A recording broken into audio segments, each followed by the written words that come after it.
अरविंद, काय झालं? गप्प का? तुम्ही रागावले आहेत का माझ्यावर? अहो मी तरी काय करू? आता काका आपल्याला नवरा बायको समजतात तर मला तसं वागायला लागतं ना. आणि काका काहीतरी बरळतात त्याच्यामुळे. ते बरळतात तर तुझा भर कशाला घालतेस? आता आपलं लग्न झालंय, आपण एकमेकांचे नवरा बायको आहात, हा त्यांचा गैरसमज आहे, तू त्याला खतपाणी घालतेस. आता तुला इथे यायची काय गरज होती का? पण मी तू काही बोलू नकोस.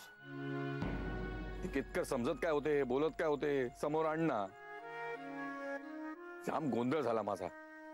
इकडे आणि तिकडे वीर अशी अवस्था झाली माझी, माहितीये.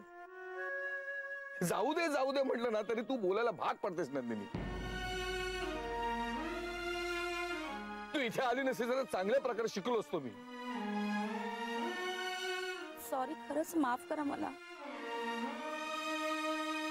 म्हणजे मला सुद्धा कळत नाहीये मी हे सगळं का करतेय. आणि माझ्या येण्यानं तुम्हाला जर इतका त्रास होईल हे जर माहिती असतं ना तर खरंच मी इथे आले नसते. हो म्हणजे मला सतत तुमच्याशी बोलावंसं वाटत होतं.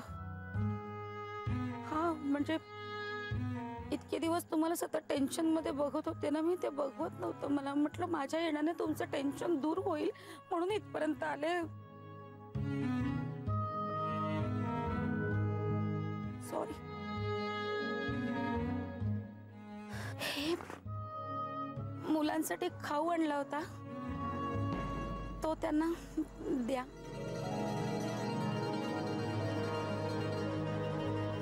Nandini, I am sorry.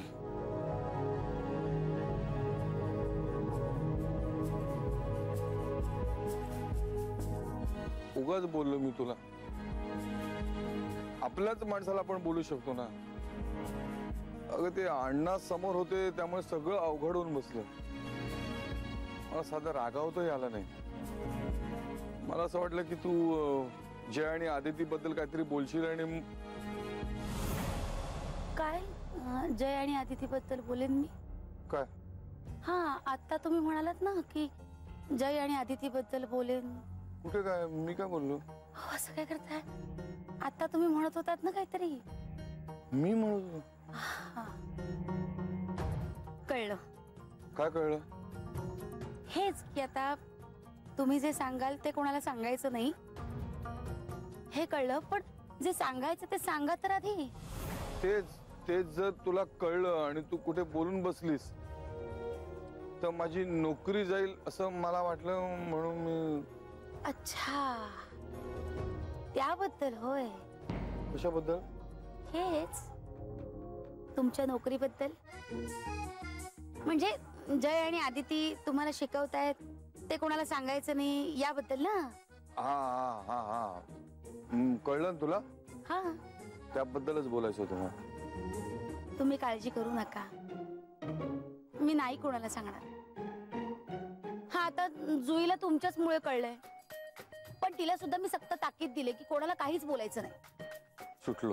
हा नाही, चल निघूया ना का?